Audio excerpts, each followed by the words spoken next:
இந்த யுத்தத்தில் அமெரிக்காவின் மிகப்பெரிய தொழில்நுட்பமும் இராணுவ வல்லமையும் முழுமையாக சிதைக்கப்பட்டிருக்கின்றது. அவருடைய கப்பல்கள் மீதே தாக்குதல் நடத்தப்பட்டது. இந்த 15 நிமிஷ கோரிக்கைகளையும் ஈரானுக்கு சாதகமான ஒரு நிலைப்பாட்டை வச்சுட்டு உயிர் பயத்துக்காக தாங்கள் ஓடினோம் என்ற அளவில் கூட அவர்களுடைய கருத்துக்கள் இன்று நகைச்சுவையாக சமூக வலைதளங்களில். ஆகவே இந்த யுத்தத்தை பொறுத்த வரைக்கும் அமெரிக்கா மீது தாக்குதல் நடத்துவதற்கு ஈரானால் ஆனால் பேச்சுவார்த்தையில் இதை எந்த ஒரு தரப்பும் எடுத்துக்கொள்ளாது என்கின்ற ஒரு பேசுபொருள் இருக்கிறது. அமெரிக்கா இதுவரை கணித்த கணிப்பு அல்லது சர்வதேச ஊடகங்கள் கணித்த கணிப்பை தாண்டிய ஒரு பலம் தற்பொழுது தனியாக ஈரானுக்கு. அமெரிக்காவுக்கு தற்பொழுது இந்த யுத்தம் என்பது ஒரு தோல்வி நிலையாக பார்க்கப்பட்டாலும்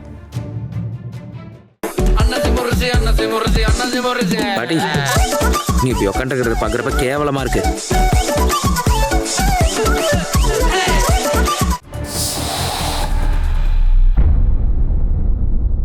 வணக்கம். த ஒப்பீனியன். இந்த சமரசம் இல்லாத 360 பாகையில் ஒரு நோக்கு. போர் பதற்றம் மக்கள் மத்தியில் ஒரு பொருளாதார பின்னடைவுகளை ஏற்படுத்தியிருக்கின்றது எல்லாருக்குமே தெரிஞ்ச விஷயம். போர் நிறுத்தத்திற்கான எதிர்பார்ப்பு தான் உலக நாடுகளில் இருக்கிற அனைத்து மக்களிடையேயும் இப்போ இருக்கின்றது. அதற்கான ஒரு முன்னாயத்தமாக பாகிஸ்தான் நடுநிலையாளராக செயல்படுவதற்கு முன்வந்திருக்கின்றது. இரு நாடுகளுமே, இந்த போரோடு சம்பந்தப்பட்ட இரு தரப்பு நாடுகளுமே இதை சம்மதித்திருக்கின்றார்கள். இது தொடர்பாகத்தான் இன்றைய தினம் விவாதிக்க இருக்கின்றோம். இந்த அமைதிக்கான ஒரு நடுநிலைமை வெற்றி அளிக்குமா என்பது தொடர்பாக எங்களோடு ஊடகவியலாளர் பிரச்சனை இணைந்திருக்கிறார். வணக்கம் பிரச்சனை. வணக்கம். உண்மையிலேயே இந்த போர் பதட்டம் என்பது மக்கள் மத்தியில் ஒரு பொருளாதார பின்தங்களை ஏற்படுத்துமோ என்கின்ற ஒரு சந்தேகம், அது மட்டும் இல்லாமல் பதற்றத்தை ஏற்படுத்தி இருக்கின்றது. போர் நிறுத்தம்தான் ஒரு தேவையான முழுமையான விடயம் என்பதை அனைவருமே ஒத்துக்கொண்டிருக்கின்றார்கள். அந்த வகையில் அமெரிக்கா மற்றும் ஈரான் தொடர்பான இந்த போர் சம்பந்தமான விடயத்துக்கு பாகிஸ்தான் நடுநிலையாளராக செயல்பட்டிருக்கின்றது. பாகிஸ்தானுடைய வெளிவிவகார அமைச்சர் கூட எங்களுக்கு இது பெருமிதமாகத்தான் இருக்கின்றது, உண்மையிலேயே இந்த விடயம் தொடர்பாக நாங்கள் நடுநிலையாக செயல்படுவோம் என்பதை அனைவரும் நம்ப வேண்டும் என்கிற விதத்தில் பேசியிருக்கின்றார். இரண்டு நாடுகளுமே அதை ஏற்றுக்கொண்டிருக்கின்றது. அதற்கு ஒரு முன்னுதாரணமாக இந்த ஹோர்முஸ் ஜலசந்தி ஊடாக பாகிஸ்தானுடைய கொடியோடு வந்த 20 கப்பல்கள் சாதாரணமாக செல்வதற்கு விடுவிக்கப்பட்டிருக்கின்றது. ஆகவே இதுதான் இதற்குரிய ஒரு முன்னுதாரணமாக பார்க்கப்படுகின்றது. ஆகவே இது தொடர்பான பல விடயங்கள் வெளியாகி கொண்டிருக்கின்றன. ஒரு தரப்பினர் இது ஒரு வெற்றி அளிக்கக்கூடிய ஒரு விடயமாகத்தான் இருக்கும் என்று பேசுகின்றார்கள். ஏனென்று பார்த்தீங்கன்னா, முஸ்லீம் நாடுகளை ஒன்றிணைக்கிறதுல பாகிஸ்தான் முன்னணியில் இருக்கின்றது என்கின்ற ஒரு அடிப்படையில், அது மட்டும் இல்லாமல் சீனாவோடையும் சரி அமெரிக்காவோடையும் சரி ஒரு நட்பு நாடுகளாக செயல்படுகின்றதில் பாகிஸ்தான் முன்னணியில் இருக்குது. ஆகவே பாகிஸ்தான் என்றது ஒரு மத்தியஸ்தர் நடுநிலைமை என்பதற்கு சரியானதுதான் என்று ஒரு வகையில் பேசப்படுகின்றது. இன்னொரு வகையில் பாகிஸ்தான் கத்தி மேல் நடக்கின்ற ஒரு விடயத்தை கையில் எடுத்திருக்கின்றது. ஏதோ ஒரு வகையில் இந்த அமைதிக்கான பேச்சில் சில சிதறல்கள் ஏற்பட்டால் அது பாகிஸ்தானுக்கு எதிரானதாகவும் மாறும். அது மட்டுமில்லாமல் கீழத்தேச நாடுகளுக்கு எதிரானதாக மாறுவதற்கான சாத்தியக்கூறுகள் இருக்கின்றன என்ற வகையிலையும் பேசப்பட்டது. இரண்டு நாடுகளும் சம்மதித்து ஏதோ ஒரு வகையில் தங்களுடைய கௌரவத்துக்கு பங்கம் பெறாத வகையில் பேச்சுவார்த்தைக்கு போனால் சரி. இதில் ஒரு நாட்டுக்காவது ஏதாவது இழப்புகள் ஏற்படுமாக இருந்தால் அது மிகப்பெரிய பின்விளைவுகளை சந்திக்க நேரிடும். மீண்டும் போர் நீள்வதற்குரிய வாய்ப்பாகவும் இருக்கும். ஆனால் இரண்டு நாடுகளுமே இப்போ போற ஒரு முடிவுக்கு கொண்டுற ஒரு நிலைப்பாட்டில் தான் இருக்கின்றார்கள். ஆனால் இந்த அமெரிக்காவினுடைய 15 அம்ச கோரிக்கைகள் அதற்கு ஒரு பெரிய சிக்கல் நிலைமையாக இருக்கிறது. இதை ஈரான் முற்றுமுழுதாக ஏற்கவில்லை. ஒரு வகையில் பாகிஸ்தான் இதை ஏற்குமாக இருந்தால் ஒரு சிக்கல் நிலைமை ஒன்று இருக்கிறது. அதை விடுத்து இந்த 15 அம்ச கோரிக்கையை விடுத்து வெளியில் ஏதாவது ஒன்றை பற்றி நாங்கள் யோசிக்கணும் என்ற நிலைமையில தான் உண்மையிலேயே பாகிஸ்தான் இருக்கணும். என்றால் இந்த 15 அம்ச கோரிக்கைகள் நேரடியாகவே அமெரிக்காவிற்கான ஒரு சரணதிலை ஈரான் வெளிப்படுத்த வேண்டும் என்கின்ற ஒரு நிலைப்பாடு தான் இருக்கிறது. ஆகவே இந்த 15 அம்ச கோரிக்கைகளில் இருந்து வெளியில் செயல்படுமா பாகிஸ்தான் என்கின்ற ஒரு கேள்வி இருக்கின்றதா இல்லையா பிரச்சனை? ஆனால் பாகிஸ்தான் இந்த அமைதிக்கான பேச்சுவார்த்தைக்கு செல்கின்றதென்றால் இதில் சீனாவினுடைய பங்கு எந்தளவு தூரம் இருக்கின்றது என்பதை நாங்கள் புரிந்து கொள்ள வேண்டும். அதே நேரம் சவுதி அரேபியா, எகிப்து, துருக்கி போன்ற நாடுகளுடன் இணைந்துதான் இந்த பேச்சுவார்த்தைக்கு அவர்கள் செல்கின்றார்கள். பாகிஸ்தானை பொறுத்த வரைக்கும் ஈரானுக்கும் தகவல்களை பரிமாறும், இஸ்ரேலுக்கும் அமெரிக்காவுக்கு இடையிலும் அந்த தகவல்களை பரிமாற்றம் செய்கின்ற, குறிப்பாக அமெரிக்காவுக்கு தகவல்களை கொடுக்கின்ற, ஈரானுக்கு தகவல்களை கொடுக்கின்ற இந்த வேலையை மிக மும்முரமாக செயற்படுகின்றார்கள். தாங்கள் ஒரு நடுநிலைவாதியாக இந்த போரில் எந்த பக்கமும் தாங்கள் இல்லை என்பதையும் வெளிப்படுத்துகின்றார்கள். அமெரிக்காவை பொறுத்த வரைக்கும் டொனால்ட் ட்ரம்புக்கு எதிராக மிகப்பெரிய போராட்டங்கள் சொந்த நாட்டிலேயே மிகப்பெரிய அளவு எடுபட்டிருக்கின்றது. அதற்கு எதிரான கருத்துக்கள் என்பதன மிக முக்கியமாக இன்று சர்வதேச ஊடகங்களில் பேசப்படுகின்ற அளவுக்கு அந்த போராட்டத்தில் மக்கள் எண்ணிக்கையை பார்க்கக்கூடியதாக இருக்கின்றது.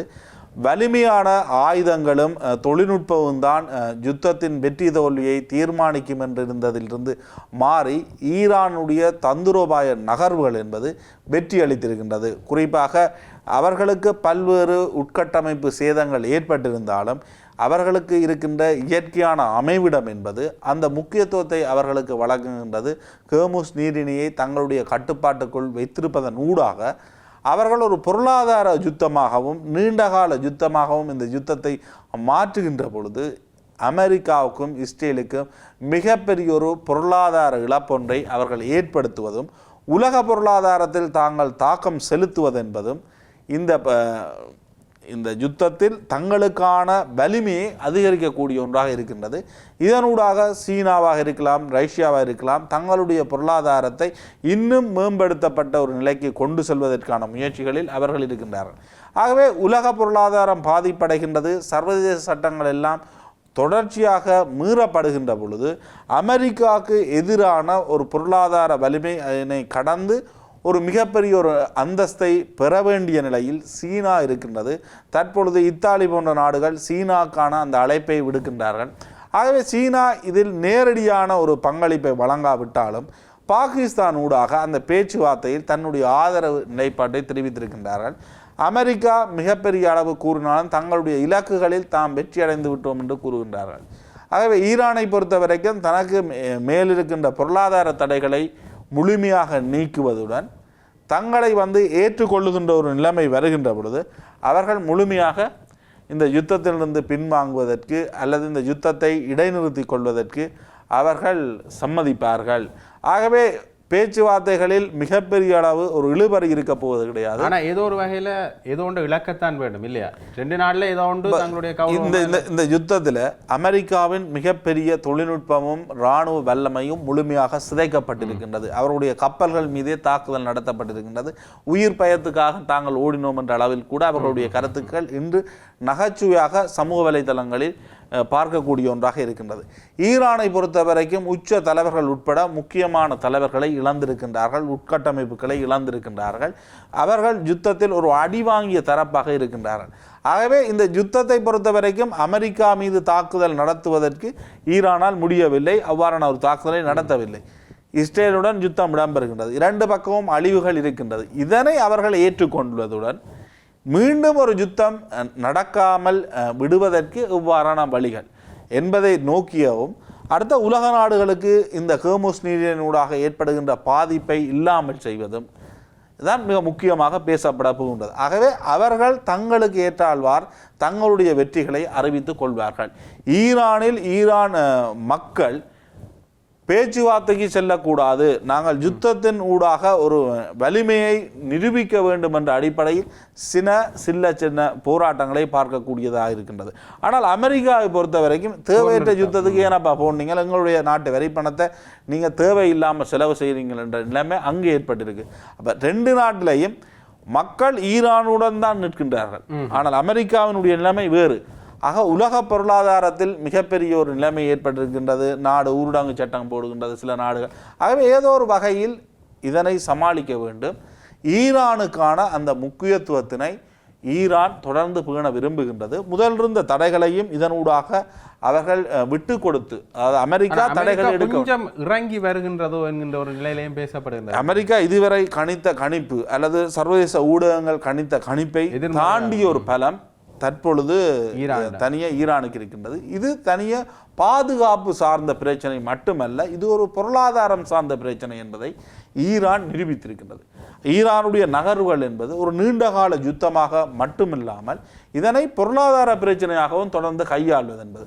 ஆகவே ஈரானுடன் ஏதோ ஒரு வகையில் தற்பொழுது உடனடியாக ஒரு சமாதான ஒப்பந்தத்தை செய்ய வேண்டும். அதன் பின்னர் எவ்வாறு ஈரானை பலவீனப்படுத்தலாம் என்பதுதான் அமெரிக்காவோ மேற்குலகத்தினுடைய அமெரிக்காவுடைய சில நிலைப்பாடுகளை பார்க்கிற பொழுது இந்த 15 அம்ச கோரிக்கைகளே உண்மையிலே இவர்கள் இந்த போர் நிறுத்தத்திற்கான ஒரு நிலைப்பாட்டில் தான் இருந்திருந்தா இந்த 15 அம்ச கோரிக்கைகளையும் ஈரானுக்கு சாதகமான ஒரு நிலைப்பாட்டை வச்சுட்டு பிறகு அவர்கள் இந்த போர் அமெரிக்கா என்பதற்கு ஒரு மிகப்பெரிய பிம்பம் இருக்கின்றது. அமெரிக்கா அவ்வாறான 15 அம்ச கோரிக்கையை முன்வைத்திருக்கின்றது. எங்களுடைய இலக்குகளில் 90% நாங்கள் அடைந்து விட்டோம் என டொனால்ட் ட்ரம்ப் அறிவித்திருக்கின்றார், நெதன்யாகவும் அறிவித்திருக்கின்றார். ஆகவே எல்லாருடைய கருத்துக்களும் என்ன, ஈரானை முழுமையாக நாங்கள் துவசம் செய்து விட்டோம். ஆகவே இனி அந்த கோரிக்கைகளுக்கு பலம் இல்லை. நாங்கள் அணுவாயுதம் சார்ந்த தொழிற்சாலைகளை அழித்து விட்டோம், நீண்ட தூர ஏவுகணைக்கான உற்பத்திகளை அழித்து விட்டோம்.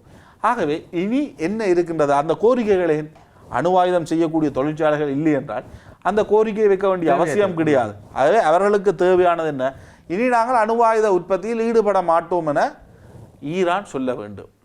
அதுதான் அவர்கள். ஈரானிடம் ஏற்கனவே 2003ஆம் ஆண்டு அவ்வாறான ஒரு முடிவை அவர்கள் எடுத்திருக்கின்றார்கள். சுப்ரீம் லீடர் அப்படியான முடிவை எடுத்திருக்கின்றார். தற்பொழுது ஈரானுடைய நாடாளுமன்றத்தில் அணுவாயுத உற்பத்தி எங்களுடைய பாதுகாப்புக்கு தேவை என்ற அடிப்படையில் சட்ட திருத்தத்தை மேற்கொள்ளாமல் இருப்பதே அமெரிக்காவுக்கு தேவையான ஒன்று. ஆகவே அப்படியான நிபந்தனைகளுடன் இந்த யுத்தத்தை முடிவுறுத்துவதற்கான வாய்ப்புகள் அதிகம். இல்லை என்றால் இதனை விட மூர்க்கமான ஒரு போருக்கு செல்ல வேண்டும். அது உலக நாடுகளுடைய பொருளாதாரத்தை சிதைப்பதுடன் அமெரிக்காவை அந்நியப்படுத்துகின்ற ஒரு முடிவாக அமையும். இன்னொரு வகையில் பார்க்கின்ற பொழுது இந்த போர் நிறுத்தம் சம்பந்தமான ஒரு நிலைப்பாடில் இந்த 15 அம்ச கோரிக்கைகளை அமெரிக்கா முன்வஞ்சதே ஒரு மறைமுகமான செயல்பாடு. நேரடியாக இதை 15 அம்ச கோரிக்கையில் தான் நாங்கள் முன்வைக்கிறோம். ஆனால் பேச்சுவார்த்தையில் இதை எந்த ஒரு தரப்பும் எடுத்துக்கொள்ளாது என்கின்ற ஒரு பேசுபொருள் இருக்கிறது. பாகிஸ்தானும் இதை எடுத்துக்கொள்ளாது, ஈரான் ஏற்கனவே எடுத்துக்கொள்ளலைன்னு சொல்லிவிட்டார்கள். அது மட்டும் இல்லாமல் அமெரிக்காவும் இதை ஒரு உலக நாடுகளுக்கு காண்பிக்கின்ற ஒரு 15 அம்ச கோரிக்கைகளாக தான் முன்வைத்திருக்கின்றது. ஆனால் பேச்சுவார்த்தையில் இதை பற்றி நாங்கள் கணக்கெடுக்கவே மாட்டோம் என்று சொல்லியிருக்கிறார்கள். இது தொடர்பாக உங்களுடைய கருத்து நிலைப்பாடு. இன்னமுமே அமெரிக்கா தன்னை ஒரு பெரிய நாடாக காண்பித்துக் கொள்றதை மட்டும்தான் இருக்க ஒழிய ஒரு கட்டமைப்பு ரீதியாக பொருளாதார ரீதியாக தன்னை உருவாக்கி கொள்ளணும் என்கின்ற அதனுடைய முன்முயற்சிகள் பெருமளவில் தோல்வி அடைந்திருக்கின்றது. இல்லை, அவர்களுக்கு வெனிசுலா மாதிரியான ஒரு வெற்றி அவர்களுக்கு டொலரினூடாக சர்வதேச பொருளாதார உறவுகளை வைத்திருப்பது என்பது அவர்களுக்கு மிகவும் முக்கியமான ஒன்று. ஆகவே அந்த அடிப்படையில் அமெரிக்காவுக்கு தற்பொழுது இந்த யுத்தம் என்பது ஒரு தோல்வி நிலையாக பார்க்கப்பட்டாலும் அவர்களுடைய பொருளாதார கட்டமைப்புகளுக்கு இது மிகவும் அத்தியாவசியமான ஒன்று. ஏனெனில் அவர்களை விட, அமெரிக்காவை விட இதனூடாக பாதிக்கப்பட்டது என்பது ஆசிய நாடுகளும் அரபு நாடுகளும் மத்திய கிழக்கு நாடுகளும் தான் பாதிக்கப்பட்டிருக்கின்றது. மத்திய கிழக்கு நாடுகளினுடைய பொருளாதார வளர்ச்சி என்பது கிட்டத்தட்ட ஒரு 20 வருடம் 30 வருடங்களுக்கு பின்தங்கி இருக்கின்றது. தற்பொழுது இந்த யுத்தத்தின் ஏற்பட்ட நேரடி தொழிற்சாலை தாக்குதல்களுக்கு குறிப்பாக ஒரு 5 வருடம் எடுக்கும் இதனை மீள் கட்டுமானம் செய்வதற்கு. அந்த 5 வருடங்களும் மிகப்பெரிய தொழிற்சாலைகளுடைய ஏற்றுமதி என்பது இல்லாமல் இருக்க போகின்றது. இந்த ஏற்றுமதிகளை நம்பி இருக்கின்ற பிற நாட்டு வணிக நிறுவனங்களும் ஏதோ ஒரு வகையில் மிகப்பெரிய அளவு பாதிப்பொன்றை சம்பாதிக்க போகின்றார்கள். குவைத்தில் கூட ஒரு பெரிய அலுமினிய தொழிற்சாலை தாக்குதல், அப்படியான பல நாடுகளின் தொழிற்சாலை தாக்குதல்கள் என்பன இதனை மிக வெளிப்படையாக அந்த நாடுகளுடைய ஏற்றுமதி தொடர்பில் அவர்களுடைய உற்பத்தி சார்ந்து மிகப்பெரிய தாக்கம் இருக்கின்ற பொழுது இதனை ஈடு செய்கின்ற முறையில் சீனா தன்னுடைய பொருளாதாரத்தை வளர்த்து கொண்டு செல்லுமானால் அது அமெரிக்காவுக்கு மிகப்பெரிய ஒரு பிரச்சனையாக இருக்க போகின்றது. ஆக ஏதோ ஒரு வகையில் இந்த விடயத்தை தற்பொழுது இடைநிறுத்தாமல் விட்டால் அமெரிக்காவுக்கும் மேற்கு நாடுகளுக்கும் இன்னும் மோசமான விளைவுகளை ஏற்படுத்தும். மேற்கு நாடுகளுக்கு செல்கின்ற அந்த வணிக கப்பல்கள் செல்கின்ற இன்னும் ஒரு பாதையையும் இந்த கிளர்ச்சியாளர் இந்த யுத்தத்தின் ஏற்பட்ட விளைவாக அதனையும் மூட முனைகின்றது ஒரு தரப்பு. அதுவும் வெற்றி அளிக்குமானால் மேற்குலகத்தினுடைய கேள்வி என்பது அதுவும் அங்கு அதிகளவான கேஸாக இருக்கலாம், அதே போன்று எரிபொருட்களாக இருக்கலாம், வேறு ஏற்றுமதிகள் என்பன அந்த பாதையை நம்பி இருக்கின்றது. அப்போ அது ஒரு கேள்வியாக இருக்கலாம். ரஷ்யாவிடமிருந்து எண்ணெயை எரிவாயுவையும் வாங்குகின்றார்கள், அதனை நிறுத்த முடியாத ஒரு நிலைமை ஏற்படும். ஆகவே ஏதோ ஒரு வகையில் ஒரு உலகத்து ஒழுங்கு என்பது ஒரு மிகப்பெரிய ஒரு மாற்றத்தை சந்திக்க போகின்றது. அதில் அமெரிக்காவினுடைய நிலை என்பது தொடர்ந்து இருக்க வேண்டும். ஈரான் குறிப்பிடுகின்றது, டொனால்ட் ட்ரம்ப் என்பது அமெரிக்காவை அழிக்கின்ற ஒரு கருவியாக நாங்கள் பார்க்கின்றோம். நாங்கள் பேசாமல் இருந்தால், அதாவது டொனால்ட் ட்ரம்பே தொடர்ச்சியாக அமெரிக்கா ஜனாதிபதியாக இருந்தால் அமெரிக்காவுக்கு அவரே அழிவை ஏற்படுத்தி விடுவார் என்ற நிலையில்தான் அந்த கருத்துக்களை பார்க்க. உண்மையில மக்கள் போராட்டம் கூட அந்த நிலைமையில தான் வெடிச்சிருக்கு இல்லையா? அங்கத்திய ஜனநாயகம் அடுத்த ஒரு எல்லாத்தையும் தாண்டி ஒரு தலைவர் அப்படியான நிலைமை இருக்கக்கூடாது. உண்மையிலேயே அமெரிக்கா மக்கள் சார்ந்து செயல்படுகின்ற ஒரு தலைவராகத்தான் இனி வருகின்ற தலைவர் இருக்கணும். ஒரு மிகப்பெரிய அளவிலான தேர்தல் பின்னடைவை டொனால்ட் ட்ரம்ப் இப்ப சந்திச்சிட்டார் என்றுதான் அனைவருக்கும் தெரிஞ்ச விடல. இன்னொரு விதத்துல நாங்கள் இந்த போர் சம்பந்தமான விடயங்களை நேரடியாக பார்க்கணும் என்று பார்த்தீங்கன்னா, ஈரான் மேல தாக்குதல் நடத்தின அப்புறம் ஒரு பொருளாதார பிரச்சனை வருது. பொருளாதார பிரச்சனை வந்த பிறகுதான் எல்லா நாடுகளுமே யோசிக்குது ஒரு அமெரிக்கான ஒரு மத்தியஸ்தர் தேவைப்படணும். காசாவில் இடம்பெற்ற போராக இருக்கலாம், லெபனானில் இடம்பெற்ற போராக இருக்கலாம், ஒரு மிகப்பெரியலான பொருளாதார சிக்கல்களை வேறு நாடுகளுக்கு ஏற்படுத்தல, அந்தந்த நாடுகளுக்கு அல்லது அது சூழ்ந்த நாடுகளுக்கும் ஏற்படுத்தியிருக்கு. இந்த நிலைமையில ஒரு அமெரிக்கான நிலைப்பாடு எடுக்கிறதுக்கு ஹோர்முஸ் நீரிணையை தன்னுடைய கட்டுப்பாட்டுக்குள் ஈரான் கொண்டு வருகின்ற முடிவை எடுக்கவில்லை என்றால், அதே போன்று அரபு நாடுகளுக்கு தாக்குதலை மேற்கொள்ளாமல் நேரடியாக இஸ்ரேலுக்கும் ஈரானுக்கும் இடையிலான ஒரு யுத்தம் அல்லது அமெரிக்க கப்பல்களை நோக்கிய யுத்தமாக மட்டும் இது இருந்திருந்தால் உலக நாடுகள் இந்த விடயத்தில் அமெரிக்க இஸ்ரேல் சார்பு நிலையில் மட்டும்தான் இருந்திருப்பாங்க. ஆனால் இதை பார்க்க இன்னொரு விதத்தில் நாங்கள் பார்க்கணும், பொருளாதாரம் மையப்படுத்த வேண்டிய ஒரு நிலைப்பாடு தான். ஆனால் மனிதாபிமானம் என்ற ஒரு நிலைப்பாட்டை யாருமே கண்டுகொள்ள. ஐநா என்பதும் ஒரு ஏற்கனவே தோல்வியடைந்த ஒரு அமைப்பாக இருக்கிறது. அதாவது இந்த 5 வல்லரசு நாடுகள், வீட்டோ பவர் உள்ள நாடுகள் நேரடியாக யுத்தத்துக்கு செல்கின்ற பொழுது ஐக்கிய நாடுகள் சபையினால் எதனையும் செய்ய முடியாது. அதே நேரம் அந்த 5 நாடுகளுக்கு நேரடி ஆதரவு வழங்கி ஒரு யுத்தம் இடம்பெறுமாக இருந்தாலும் ஐக்கிய நாடுகள் சபையினால் எதனையும் செய்ய முடியாது. ஆனால் ஐக்கிய நாடுகளுடன் இணைந்திருக்கின்ற நிறுவனங்கள் அதற்கு எதிராக சில நடவடிக்கைகள் எடுப்பார்கள். அதனை நாங்கள் இந்த சர்வதேச குற்றவியல் நீதிமன்றத்தினுடைய பிடிபிராந்து உட்பட்ட விடயங்கள் நெதன்யாவுக்கு மீது இருக்கின்றது. அந்த பிடிபிராந்தை பிறப்பித்த நீதிபதிகள் அமெரிக்கா பொருளாதார தடை விதித்திருக்கின்றது. அவர்கள் மாஸ்டர் கார்டு பயன்படுத்தலாம், அமேசான்ல ஆர்டர் பண்ணலாம். அப்படியான நிலைமையில இந்த உலக நீதி என்பது இருக்கின்றது. உண்மையிலேயே இன்னொரு வகையில் நாங்கள் இதை பார்க்க, இந்த பொருளாதாரம் சார்ந்து மட்டும்தான் அமெரிக்க தலைவர்கள், இது டொனால்ட் ட்ரம்ப் நம்ம மட்டும் பேச்சு குற்றச்சாட்டு இல்லை, இல்லை பெரும்பாலான தலைவர்கள் அப்படியான ஒரு நிலைப்பாட்டை தான் முன்வைச்சிருக்காங்க. ஆனால் ஈரானை எடுத்து பார்க்கின்ற பொழுது ஈரான் இந்த கோரிக்கை தங்களுக்கு முன்வைக்கிற கோரிக்கைகளில் ஈரான் ஒரு முக்கியமான விடயமாக மேற்கொள்ளப்பட்டது என்னென்னா, தங்களுடைய நட்பு நாடுகள் மேலே கூட இனி போர் நிறுத்தம் தலைவர்கள் மேற்கொள்ளணும், போர் நிறுத்தத்தை மேற்கொள்ளணும். உடனடியாக அந்த ஆக்கிரமிப்பிலிருந்து உடனடியாக வெளியோரணும், லெபனானிலிருந்து காசாவில் நடைபெற்ற குற்றங்களுக்கான ஒரு பொறுப்பு கூறல் இவர்கள் தரணும் என்ற கோரிக்கைகளை ஈரான் தொடர்ந்து முன்வைத்து கொண்டிருக்கிறது. ஆகவே ஒரு ஈரான் போர் நடத்தணும் என்ற ஒரு நிலைப்பாடில் இருக்கிற அதே நேரத்தில் நட்பு நாடுகள் மேலே நடந்த ஒரு ஆதிக்கத்துக்கு மனிதாபிமான பொறுப்பு கூறலுக்கான ஒரு விடயத்தையும் கையில் எடுத்து ஒரு இஸ்லாமிய நாடுகளுக்கான ஒரு பாதுகாப்பு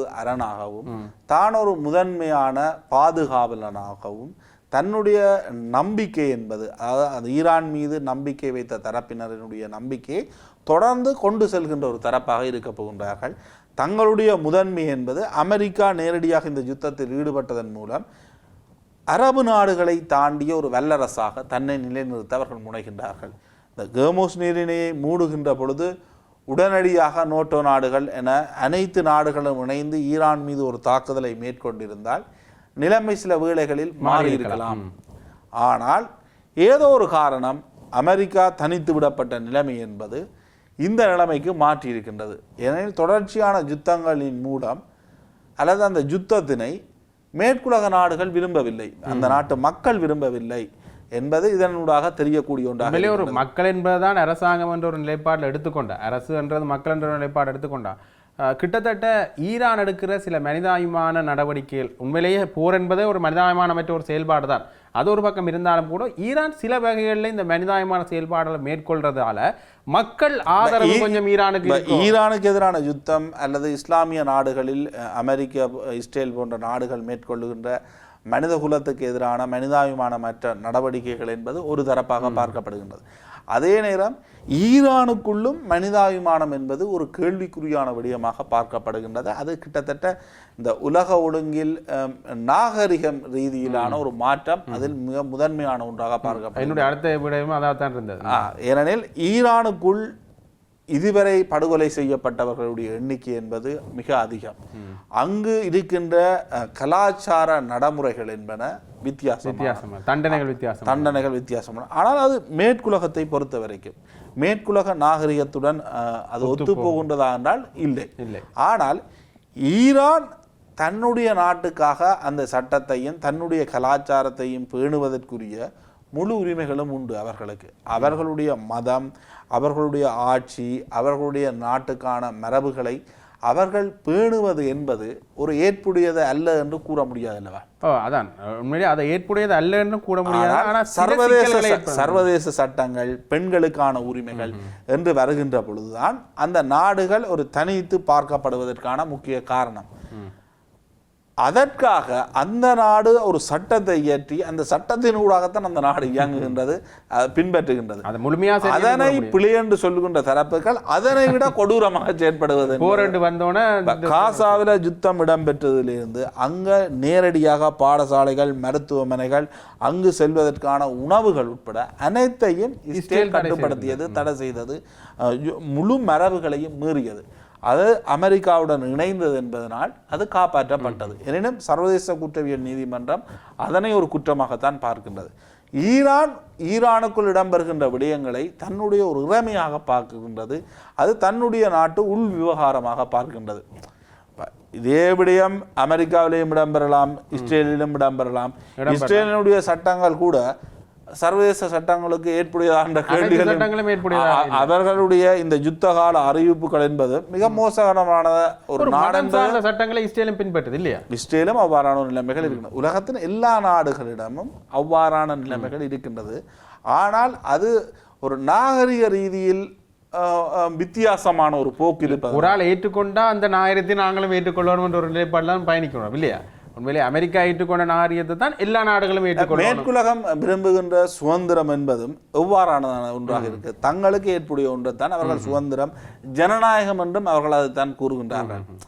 வீட்டோ பவர் இருக்கும் பொழுது ஜனநாயக கோட்பாட்டை ஐக்கிய நாடுகள் சபை பேசுகின்றது. ஆனால் வீட்டோ பவர் என்பது ஜனநாயக கோட்பாடுகளுக்கு முழுமையான முரணானது. உண்மையிலே வீட்டோ பவர் என்பதே ஒரு அதிகாரம் அல்லது ஒரு தன்னிச்சையான செயல்பாட்டுக்கான ஒரு அதிகாரத்தை வழங்குவதான். ஆகவே அங்கு அந்த சர்வதிகாரத்தை தான் ஈரான் பிழை என்பதும் சரி, ஜனநாயக கோட்பாட்டின் மிக அதிஉயர் நிறுவனமான ஐக்கிய நாடுகள் சபை பின்பற்றுவது என்பது. ஆகவே அது ஒரு நாகரிக ரீதியிலான மாற்றமும் அவர்களுடைய நிலைப்பாடு. இன்றைய மனித வாழ்வியலில் இஸ்லாமிய மதத்தினுடைய இவ்வாறான கடும்போக்குகளை ஏற்றுக்கொள்வது கிடையாது. ஆனால் இஸ்லாம் மதத்தை சேர்ந்தவர்கள் அவ்வாறான கடும்போக்குகள் இல்லை என்றும் கூறுகின்றார்கள். உண்மைதான். அதே நேரம் நாங்கள் ஈரானை பார்ப்பது என்பது முழுமையாக இந்த மேற்குலக ஊடகங்களினூடாக. மேற்குலக ஊடகங்கள் ஈரான் சார்பாக அல்லது உண்மையைத்தான் சொல்வார்கள் என்றும் இல்லை. அமெரிக்காவின் கட்டுப்பாடுலாம் இந்திய ஊடகங்களும் இருக்கின்றன, பெரும்பாலான ஊடகங்களும் இருக்கிற இலங்கையர்கள் பின்பற்றுகின்ற ஊடகம் அல்ல, இந்திய ஊடகங்கள். இந்திய ஊடகங்கள் என்று பார்த்தா இப்படி இந்திய ஊடகங்கள் என்பது இஸ்லாமிய எதிர்ப்பு நிலைப்பாடு கூடுதலாக அடிப்படைதான் இந்தியாவுடைய கொள்கை என்பது. அப்போ அந்த நிலைப்பாட்டில் இருக்கேக்க இன்னொரு வகையில் நாங்கள் இதை பார்க்கணும்னு பார்த்தீங்கன்னா, ஐக்கிய நாடுகள் சபை தோல்வி அடைஞ்சிட்டு அது மட்டும் இல்லாமல் இந்த மனிதாபிமானம் அல்லது மனித உரிமை மீறல்களுக்கு நாங்கள் குரல் கொடுப்போம் என்று சொன்ன அவர்களுடைய அனைத்து நிலைப்பாடுகளும் எங்களுடைய நாட்டு போர் சம்பந்தமான நிலைப்பாடுகளையும் தோல்வியடைந்ததாக தான் இருக்கின்றது. ஈரான் அது மட்டும் இல்லாமல் காசா போன்ற நிலைப்பாடுகளையும் தோல்வியடைந்ததாக தான் இருக்கின்றது. இதுக்கு பதிலீடாகத்தான் நாங்கள் கொண்டு வருகின்றோம் அமைதிக்கான வாரியம் என்ற ஒரு நிலைப்பாட்டை எடுத்திருந்தார்கள். அதுலேயும் எல்லா நாடுகளும் அங்கம் வகிக்குதான்னு கேட்டால் இல்லை. அங்கம் வகிக்கிற நாடுகள் முதலாளித்துவ கொள்கையை பின்பற்றக்கூடிய நாடுகளாக இருக்கின்றன. இந்த அமைதிக்கான வாரியத்தில் நாங்கள் எல்லா நாடுகளையும் உள்ள எடுப்பதற்கான ஒரு நிகழ்ச்சி நிலை இல்லை என்றதை அமெரிக்கா மறைமுகமாக சொல்லியிருக்கின்றது. ஆகவே இந்த அமெரிக்கான வாரியம் முழுமையாக கொண்டு வரப்படுமாக இருந்தால், ஒரு நிறுவனமாக சில நாடுகளால் ஏற்றுக்கொள்ளப்படுமாக இருந்தால், இனி வரும் காலங்களில் இந்த மனிதாபிமானம் என்றதை உலகத்திலே எதிர்பார்க்கவே முடியாது என்று சில அரசியல் ஆய்வாளர்கள் கூறுகின்றார்கள். ஒரு புது வகையான உலக அரசியலை மாற்றும் சக்தியாக இந்த அமைதிக்கான வாரியம் செயல்படும் என்று சொல்கின்றார்கள். இதனுடைய சாத்தியப்பாடுகளை நீங்க எவ்வாறு பார்க்கின்றீர்கள்? இந்த அமைதிக்கான வாரியம் வந்து உலக நாடுகளினுடைய அமைதியுடன் தொடர்பட்டதல்ல, இந்த யுத்தத்துடன் தொடர்பட்டது மட்டும்தான். ஆகவே இந்த யுத்தத்தை எவ்வாறு இடைநிறுத்துவது, அது எவ்வாறான ஒரு நிபந்தனைகளுடன் பேச்சுவார்த்தையை ஆரம்பிப்பது என்பதுடன் இது மட்டுப்படுத்தப்பட்டு விடும். இப்போ அமெரிக்காவோ இஸ்ரேலோ பாகிஸ்தானை கேட்டு தீர்மானம் எடுக்க போறதே கிடையாது. இல்ல, பாகிஸ்தான் வாரியம் ஏற்கனவே உருவாக்கியிருந்தார்கள் ஐநாக்கு பதிலாக அமெரிக்கா. அந்த வாரியம் என்பது மிகப்பெரிய அளவு 10,000 பில்லியனை கொடுத்து தான் அதில் இணையணும். ஆகவே அது நடைமுறையில் சாத்தியமில்லை, மட்டும்தான் இணைய போகுது. அது எப்படி என்றால் வீட்டோ பவர் உள்ள நாடுகள் மட்டும் தனியொரு அமைப்பை வச்சுக்கிறதுக்கு அப்படி போடும். ஆகவே எல்லா நாடுகளும் அதில் ஒரு பங்குதாரர்களாக இருக்க போவது கிடையாது. அடுத்த டொனால்ட் ட்ரம்பினுடைய செயற்பாடுகள் ஒரு நம்பிக்கை அளிக்கக்கூடியதாக இருக்க போவதும் கிடையாது. ஆகவே அது ஒரு தோல்வியடைந்த அமைப்பு தான்.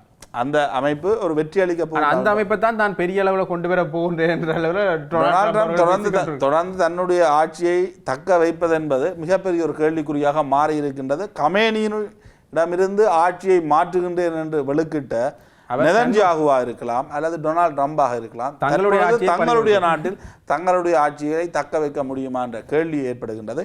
அமெரிக்காவினுடைய உளவுத்துறை தான் ஆசியாவில் இலங்கை உட்பட பல நாடுகளில் ஆட்சி மாற்றத்திற்கு மிக முக்கியமான காரணியாக இருந்தது. பல்வேறு நாடுகளினுடைய ஆட்சி மாற்றத்துக்கு அமெரிக்காவினுடைய என்ஜிஓக்கள், அதாவது USAID போன்ற அமைப்புகளிடமிருந்து பண பரிமாற்றங்கள் இடம்பெற்றிருக்கின்றது. அது ஜனநாயகம், மனித உரிமை போன்ற நிகழ்ச்சி திட்டங்களின் ஊடாக அந்த பண பரிமாற்றம் இடம்பெற்றிருக்கின்ற என்ற குற்றச்சாட்டுக்கள் இருந்திருந்தன.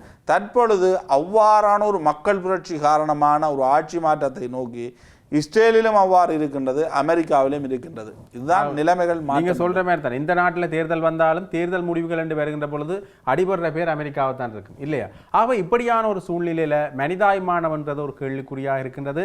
அடுத்ததாக இந்த போர் நிறுத்தம் தேவையான ஒரு காரணியாக இருக்கின்ற பொழுது பாகிஸ்தான் எந்த அளவுக்கு இதை கொண்டு வர போகின்றது என்பதுதான், கொண்டு வர வேண்டும் என்றது மக்களுடைய தேவை, எந்த அளவுக்கு கொண்டு வர போகின்றது என்றது ஒரு கேள்வியான விஷயமா இருக்கின்றது. இரு நாடுகளும் ஏற்றுக்கொள்கின்ற பட்சத்தில் இது கட்டாயம் நிறைவேறும் என்று கூறினாலும் கூட ஏதோ ஒரு வகையில் இதனுடைய சந்தேக அடிப்படையான பேச்சுக்கள் கூட வெளியாக கொண்டிருக்கிறது. ஒரு காத்திரமான உரையாடல் ஒன்று இது தொடர்பாக இடம்பெற்றிருந்தது. நன்றி பிரச்சனை உங்களோட இணைந்து கொண்டமைக்கு. தொடர்ந்தும் இதே மாதிரியான ஒரு காத்திரமான தலைப்போடு உங்களை சந்திக்கின்றோம். நன்றி.